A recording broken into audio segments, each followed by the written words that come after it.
Nou Monique, Ja. wat zie je er prachtig uit. De wilde beesten, kom uit je zwembad. Rest op bouwen. En qua beweging zijn we ook een beetje vervelend. Beste kijkers van Omroep ZVL, welkom bij het programma Aan Tafel. Wij zijn te gast in het geweldige Alpaca World in Koewacht. Zeker een aanrader. Ik heb net al geknuffeld met een alpaca, hartstikke leuk. Mijn gasten die verdiept zich al een tijdje in de wereld van kinderen en jongeren. Ze was zelf 18 jaar basisschoolleerkracht en sinds een jaar of 3 werkt ze ook in het voortgezet speciaal onderwijs. En zij had het gevoel op een bepaald moment van, ja, ik denk dat ik nog meer kan betekenen. Dus zij is nu ook kindercoach geworden. Om kinderen bijvoorbeeld meer zelfvertrouwen te geven. En dan denk ik bij mezelf, kunnen we dat allemaal niet een beetje gebruiken af en toe? Dat zal wel. Welkom, Caroline de Koning van kindercoach Cadeau. Hallo. Jij richt je op kinderen en jongeren, en dan moet ik het voorlezen, want het zijn je eigen woorden, op kinderen en jongeren met hulpvragen gericht op hun ontwikkeling en of gedrag. Dat is zoals jij je eigen praktijk omschrijft, hè? Ja, klopt. Over wat voor hulpvragen rondom ontwikkeling en of gedrag hebben we het dan eigenlijk? Kun je eens een paar dingen noemen? Het gaat vooral vaak over emotieregulatie. Kinderen hebben moeite om hun emoties te reguleren. Ze zijn of heel boos en kunnen daar moeilijk mee omgaan. Ze zijn angstig, verdrietig, zulke emoties. En is het dan dusdanig boos, angstig, verdrietig dat ze daar eigenlijk last van hebben? Dat ze niet meer functioneren? Of dat anderen daar last van hebben? Ja, ze hebben er zelf last van en ook de ouders thuis of op school gaat het niet goed. Oké. Dus dan is het wel al een beetje uit de hand gelopen, zeg maar, voordat ze bij jou komen?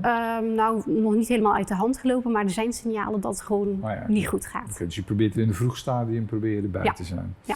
Zijn er nog andere dingen, andere soorten hulpvragen? Dus je had het nu over emotieregulering. Wat is er nog meer? Faalangst. Kinderen zijn bang om te falen tegenwoordig, want we leven toch in een maatschappij waarin er veel van je verwacht wordt. Dus je moet presteren.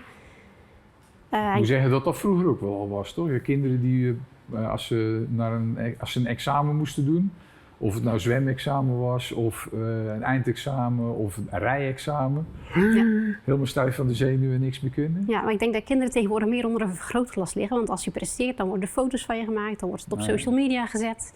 Dan, papa en mama zijn dan trots op je, en dat wordt ook aan de buitenwereld En als dan de hele klas met een foto op sociale media staat, en jij net niet, want je hebt het niet gehaald.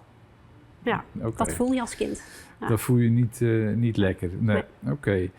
Ik las ook dingen als last hebben van piekergedachten.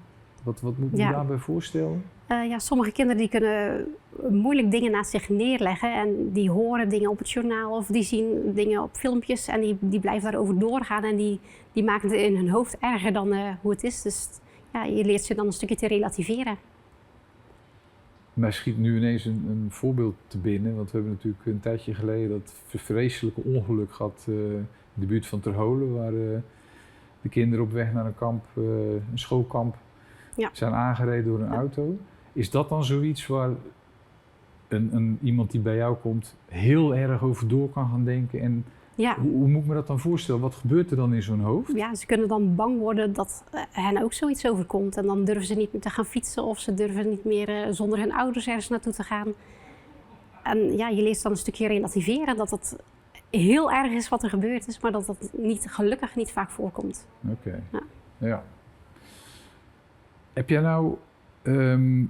laten we nog even verder praten over de hulpvragen die je krijgt. Want ik las ook bijvoorbeeld een negatief zelfbeeld hebben. Nou is dat ook op zich van alle tijden. Je hebt altijd wel kinderen die op een of andere manier, om wat voor reden dan ook een negatief zelfbeeld hebben. Waarom hebben ze nu, wat merk jij in de praktijk, waarom hebben ze een negatief zelfbeeld? Wat speelt er wat hun negatief doet denken over zichzelf? Ja, ze zien natuurlijk ook veel plaatjes op televisie en social media van mensen die er echt perfect uitzien in hun ogen. Mm-hmm. En ze willen daar dan graag op lijken en ze vinden dan zelf dat ze er niet op lijken en dat ze zelf niks voorstellen. Ja, ze kijken een beetje op zichzelf neer tegenwoordig. Dat is dan het uiterlijke deel? Zijn er ook andere, is het ook, dat ze iets gewoon niet goed genoeg kunnen of zo? Speelt dat ook een rol? Of is het vooral het uiterlijke stukje? Nou, het niet goed kunnen ook wel, dat komt die faalangst ook weer om de hoek. Ja, dat is dan inderdaad de faalangst. Oké. Wat is jouw specifieke aanpak als coach? Want oké, die problematiek, die kom je tegen. Dus dan komt er een kind met, nou, laten we zeggen, faalangst, die komt bij jou langs. Ja. Heb jij een hele specifieke aanpak om met dat kind aan de slag te gaan? Ja, ik werk altijd met de 5 G's. Dat is een beetje afhankelijk van de situatie met welke G ik begin. Het kan een gebeurtenis zijn. Bij een gebeurtenis hoort een gevoel, daar hoort gedrag bij, daar horen gedachten bij. En er is een gevolg van het gedrag. Oké. Dus, en ja. Dan introduceer je dat en dan ga je bevragen, zeg maar. Moet ik het zo voorstellen? Ja, het is een beetje spelenderwijs met een spelletje en dan... letterlijk spelenderwijs? Ja. Oké, dus je hebt een spel. Heb je dat zelf ontwikkeld of was dat? Nee, ik gebruik de Kidscoach KIST. Ah, oké. Ja. Ja. Oh, dat is van... Van Marleen. Ja, oké. Ja. Grappig. Ja. Dus die heeft wel een soort methode ontwikkeld, zeg maar, die jij dan weer gebruikt. Ja, klopt. Oké, dus dan ga je door middel van een spelletje, zeg maar, een beetje afpellen wat hoort er onder een van die G's. Laten we, gedrag of gebeurtenis, van wat was die gebeurtenis precies? Zo? Moet ik het me zo voorstellen? Klopt. Totdat je een soort compleet plaatje hebt. En dan? Het is meestal een coachsessie. Je kunt niet alles in één keer. Nee, je gaat eerst even de band opbouwen en het Ja. netwerk in kaart brengen van bij wie kan je allemaal terecht? Wie zijn er goed voor jou? Bij wie kan je beter wat minder zijn? En dan ga je kijken van waardoor komt het dat je zo voelt? En wat kan je zelf doen? Wat zijn je positieve kanten? En wat zijn je valkuilen? Wat zijn dingetjes die jij kunt veranderen? En wat ligt er buiten jezelf? Okay. Zulke dingen eigenlijk. Dat zijn eigenlijk de ingrediënten die je, afhankelijk van wat voor probleem het ook is, die zet jij in om een oplossing, die is er denk ik nooit. Het zal altijd een aantal dingen bij elkaar zijn, waarna een kind denkt van oké, ik kan weer verder. Moet ik het zo zien? Ja. Oké. Ja. Wanneer ben jij tevreden na een coachtraject? Als ik zie dat een kind met zichzelf tevreden is, dat de glimlach er weer is en dat hij weer vertrouwen in zichzelf heeft, dat hij gewoon weer lekker in zijn vel zit, dat hij gewoon weer vooruit kan. Lukt het ook wel eens niet? Nou, soms is het moeilijk, want je hebt ook kinderen die heel slecht kunnen praten en dan is het echt wel, best wel moeilijk. Dan is het echt trekken. Ja. En helpt het dan dat je inderdaad met een soort spelmethode misschien werkt, dat het dan toch makkelijker is of zo? Of gewoon een gezelschapsspelletje en dan al spelenderwijs kom je toch weer terecht bij wat je wil. Waar je het over wil hebben. Dus ze het zelf niet altijd in de gaten hebben, dat ze erover aan het praten zijn. Oké. Ik wil graag met jou doornemen eigenlijk van die ontwikkelings- en gedragsproblemen bij kinderen. Dan wil ik in een wat breder perspectief trekken, want je hebt jouw eigen praktijk natuurlijk. Je hebt op school van alles meegemaakt. Nou hoor je wel eens, en dat is meestal aan de verjaardagstafel of als iemand een biertje op heeft. Ja, die kinderen en die jongeren van tegenwoordig, we pamperen ze veel te veel, ze kunnen maar niks meer af. Het zijn een stelletje watjes. Hoe kijk jij daarnaar? Hoe zie jij dat? Ja, ik denk dat de maatschappij ook wel meer van de jongeren vraagt dan vroeger. Ze worden gewoon veel meer met zichzelf geconfronteerd, denk ik ook. En alles wordt vastgelegd en ze zien veel meer vergelijkingsmateriaal. Vroeger zag je wel eens iets op televisie, maar nu word je er veel meer mee geconfronteerd. In de zin van, voorheen was het gewoon op je eigen dorp of in je eigen wijkje waar je mensen kende en op school en dat was het. Ja. Maar nu breidt die kring zich uit omdat je op televisie, en je noemde het net ook al, die sociale media, dan wordt de wereld ineens heel groot. Klopt. Het vergelijkingsmateriaal wordt dus ook heel groot. Ja. Is dat dan ook hetgeen wat kinderen zo onzeker maakt over zichzelf? Ik probeer een beetje de vinger erachter te krijgen van wat het nou is dat kinderen die problematiek zo voelen, zeg maar. Ja, ik weet ook niet precies waar het vandaan komt, maar ik denk dat het er wel veel mee te maken heeft. Dat ze gewoon, alles wordt ook mooier gemaakt dan hoe het in werkelijkheid is natuurlijk, met allemaal filters eroverheen. Dus ik denk dat het daar wel een stukje aan ligt. Ja. En nou zijn die sociale media natuurlijk ook nog zo gemaakt dat ze verslavend zijn. Dus als je één keer begint met kijken op een bepaald onderwerp, dan kun je er eigenlijk bijna niet meer van loskomen. Nee. Want er komt iedere keer weer een nieuw filmpje of item of wat dan ook. Dat noemen ze geloof ik het algoritme, dat je erin gezogen wordt. Ja. Dus je hebt aan de ene kant verslaving, aan de andere kant, de wereld is veel groter geworden. En het is eigenlijk ook nog een nepwereld, want je ziet de hele tijd dingen die misschien in het echt wel veel mooier zijn dan dat jij denkt dat ze zijn. Hebben kinderen dat door? Ik denk het niet. Ik denk dat ze zich er niet altijd bewust van zijn dat het niet echt is, dat het geen echte wereld is. Voor hun is het de echte wereld. Voor hun is het echt. Dat maakt het eigenlijk wel heel eng, hè? Ja. Nou zijn er natuurlijk overal in de wereld, maar inmiddels ook in Nederland en Europa zijn er initiatieven om in de eerste plaats smartphones, bijvoorbeeld van scholen, te verbieden gewoon. Mhm. Je mag wel een smartphone hebben, maar op school mag die eventjes niet aan. Nee. En er zijn natuurlijk nu ook geluiden om überhaupt sociale media te bannen tot, weet ik het, een bepaalde leeftijd. Ja. 14, 16. En dat je boetes kunt krijgen als je wel op de sociale media gaat. Nog even los van of je dat allemaal kunt controleren. Maar wat vind je van zo'n initiatief? Ja, ik denk dat het wel goed is. Dat de kinderen weer gewoon zichzelf kunnen zijn en niet continu worden vergeleken met anderen. Mm. En ook gewoon dat ze weer gaan spelen buiten. Gewoon lekker bezig zijn. Daar leren ze veel meer van dan op telefoon kijken. Dat is ook jouw ervaring in de praktijk? Ja. Oké. Ja. Nou heb jij zeg maar een ervaring die zich uitstrekt over pak bij 20, 25 jaar nu. Heb jij het idee dat er meer problematiek is met kinderen? Dat ze het moeilijker hebben eigenlijk?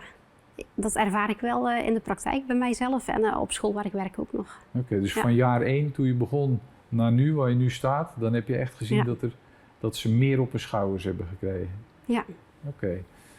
En is dat dan met name door die sociale media of zijn er toch nog wel andere factoren die een rol spelen? Nou, ik denk ook nog wel andere factoren zoals de thuissituatie. Vroeger wisten ouders meer waar hun kinderen mee bezig waren, denk ik, dan nu. Nu hebben ouders het ook allemaal heel druk. En vaak krijgen kinderen een scherm en hou jezelf maar bezig. Ja. Dan zijn ze zoet. En, dat valt mij ook tegenwoordig op in restaurants en zo. Onze kinderen die deden gewoon mee eigenlijk aan het gesprek. Of ze kregen ergens een kleurplaat. Maar tegenwoordig zie ik echt kinderen, die zijn nog geen 3 of zo. En die zitten al op een smartphone een spelletje te doen of zo. Ja, en de spanningsboog is ook gewoon veel kleiner. Ze kunnen het veel minder opbrengen om te zitten en te luisteren. Kinderen moeten continu geëntertaind worden. Ja, dat heb je natuurlijk ook gemerkt in je onderwijs. Ja, vroeger was het speciaal als je een keer een filmpje opzet in de klas. En nou is het nooit goed. Nee. Dan meer. Dat is dan eigenlijk oké. Ja. Heb jij zelf ook het idee dat... Ik probeer nog een verklaring te vinden. Dus we hebben die sociale media, de ouders die een druk leven hebben en een zoethoudertje eigenlijk verzinnen in de vorm van digitale schermpjes. Ja. Heb je ook het gevoel dat wij misschien te veel verwachten? En wij bedoel ik dan mee de maatschappij, de school, de sportclub, wij als ouders. Verwachten we te veel van onze kinderen, onze jongeren? Ja, ik denk... Overal wordt er druk op gelegd. Je moet maar de beste zijn in je sport. En op school moet je voldoendes halen. En het is altijd maar meer, heb ik het idee.